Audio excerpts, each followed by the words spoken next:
M'dzina la Atate ndi la Mwana ndi la Mzimu Woyera. Amen. Ndikulandireni pano pa Tiyankhuleni Ambuye. Lero lachinayi mu sabata imene yachiwiri nyengo ya Pachaka. Mawu oyamba akuchokera m'buku loyamba la Samuel mutu 18 ndi 6 mpaka 9 kupitiriza mutu 19 ndi 1 mpaka 7. Amene akutiwerengera mawu oyamba ndi a Faith Rose Mawaya kuchokera ku Mbusa Wabwino Nsanje Parish mu Diocese ya Chikwawa. Mawu a Mthenga Woyera akuchokera mu Uthenga Wabwino wa Marko Woyera mutu 3 ndi 7 mpaka 12. Amene akutiwerengera mawu a Mthenga Woyera komanso kutigawira mawu ndi Reverend Father Flavius Makwinja kuchokera ku Our Lady of Fatima Chipoka Parish mu Diocese ya Dedza. Mawu oyamba. Mawu a m'buku loyamba la Samueli mutu 18 ndi 6 mpaka 9. Kuzawerenganso mutu 19 ndi 1 mpaka 7. Pamene anthu ankabwerera kwawo, Davide atapha Afilisti uja, akazi adatuluka m'mizinda yonse ya Israeli, akuyimba ndi kuvina, kuti achingamire mfumu Saulo. Ankayimba ndi kumavina mokondwa, kwinaku ng'oma ndi zitoliro zikugundika. Akaziwo ankapolokezana, akukondwerera namati, Saulo wapha 1,000 inde, koma Davide wapha 1,000 khumi. Apo Saulo adapsa mtima kwambiri. Mawu amenewa adayipidwa nawo. Adati, Davide amuwerengera 1,000 ochuluka, koma ine andiwerengera 1,000 ochepa. Nanga chasaliranso n'chiyani? Si ufumu basi? Motero Saulo ankamuona ndi diso loyipa Davide kuyambira tsiku limenelo. Saulo adalamula mwana wake Yonatani ndi akuluakulu onse kuti aphe Davide. Koma Yonatani ankamkonda Davide kwambiri. Choncho adawuza Davide kuti, iwe, abambo anga akufuna kukupha, ndiye uchenjere. Mmawa ukakhale kwina kobisalika. Ine ndizapita ndi kukayima pa khundu pa bambo wanga, kuminda kumene iwe ukabisaleko. Tsono ndizalankhula ndi bambo wanga za iwe. Chilichonse chimene ndizamve ndizakuwuza. Tsono Yonatani anaterodi, ndipo adakanena zabwino za Davide kwa bambo ake. Anamuwuza kuti, Atate, musachimwire mtumiki wanu Davide, poti sadakuchimwireni, koma amakuchitirani zabwino. Paja adayika moyo wake paminga pakupha Goliyati, Mfilisti uja. Pambuyo pake chauta adachita zazikulu pakupambanitsa Aisraeli pa nkhondo. Inu mudaona zimenezo ndi kukondwera nazo. Chifukwa chiyani tsono mukufuna kuchimwira munthu osalakwa pakufuna kumupha Davideyu? Saulo adamvera mawu a Yonatani, ndipo adalumbira kuti, Mulungudi, Davide sazaphedwa.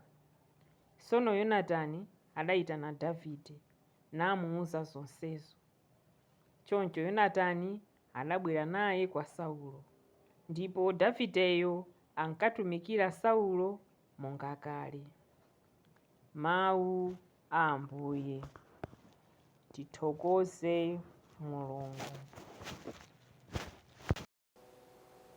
Ambuye akhale nanu, akhalenso ndi mzimu wanu.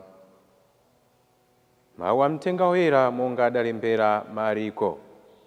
Ulemu kwa inu Ambuye. Pa nthawi yomweyo Yesu pamodzi ndi ophunzira ake adachokapo napita ku nyanja ya Galileya. khamu lalikulu la anthu lidamutsatira. Anthu ake anali aku Galileya, ena aku Yudeya ndi ku Yerusalemu, ena aku Idumeya ndi kutsidya kwa Yorodani, ndiponso ku dera la ku Tiro ndi ku Sidoni. Onsewo adafika kwa iye chifukwa anali atamva zimene iye ankachita. Yesu adawuza ophunzira ake kuti amuyikire chombo pafupi kuopa kuti anthu angayambe kumpanikiza, chifukwa chidali chikhamu chachikulu. Pakuti anali atachiritsa anthu ambiri, ndipo onse amene adali ndi matenda ankakankhana pofuna kuti amkhudze. Mizimu yoyipa inkati ikamuona inkadzigwetsa pansi pafupi ndi iye nkumafuwula kuti, inu ndinu Mwana wa Mulungu. Koma iye ankayiretsa mwamphamvu kuti isamuulule. Mtenga wa Ambuye. Ulemu kwa inu Ambuye Yesu Khristu. Lero lachinayi, sabata yachiwiri, pa nyengo ya pachaka, mawu amene akutitsogolera ndi akuti ntchito zathu zabwino zimatichitira umboni. Ntchito zathu zabwino zimatichitira umboni. Moyo wathu wa tsiku ndi tsiku timakumana ndi anthu amagulu awiri. Oyamba, ena otitsutsa, ena ovomerezana nafe. Ngakhale titakumana ndi anthu otsutsana nafe, odana nafe, pakati pathu salephera anthu amene amakondwera ndi zintchito zathu zabwino. Aliponso anthu ena amene mu ntchito zathu zabwino saonamo chabwino ayi. Iwo amachita nsanje. Ndiponso alipo ena amene mu ntchito zathu zabwinozo amaonamo ubwino ndipo amayamikira. Molumikizana ndi zimenezi, mawu a Mulungu lero akuti chani? Mawu a Mulungu lero tikukumana ndi anthu awiri amene ntchito zawo zabwino zikuwachitira umboni. Iwowo atu ngakhale adalipo anthu amene amatsutsana nawo, analiponso ena ambiri amene amakondwera nawo, analipo amene amawakondabe, posawerengera kuti alipo amene ena amatsutsana nawo. Mawu oyamba tikuonamo Davide amene analipo anthu amene amakondwera ndi ubwino wake.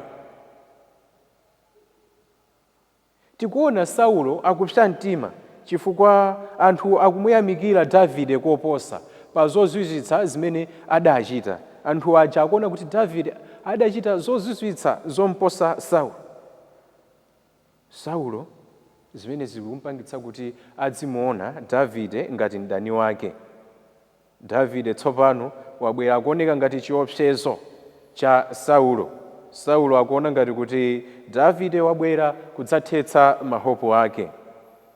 Pachifukwa chimenechi Saulo akuyitana mwana wake Yonatani kuti amusowetse Davide. Davide asowe basi. Ndi angati mwa ife Amalawi tawasowetsa anthu osalakwa chifukwa cha nsanje? Ngakhale Saulo akumuwuza mwana wake kuti Davide asowe, chodabwitsa nchakuti Yonatani amamukonda kwambiri Davide, ndipo pamapeto pa zonse adamupulumutsa, sadamusowetse. Akupita kukauza bambo wake zabwino zomwe Davide anali nazo. Akuwauza bambo wake kuti atate, musamuchimwire mtumiki wanu Davide, poti sanakuchimwireni ayi. Davide wakuchitirani zabwino.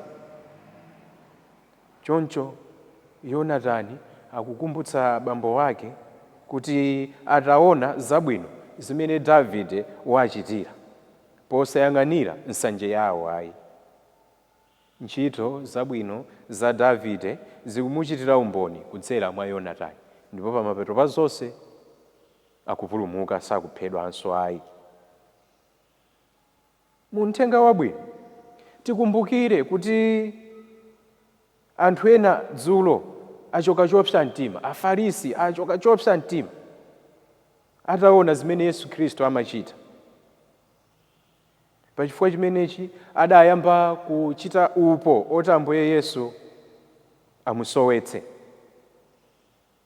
Ngakhale zidali choncho,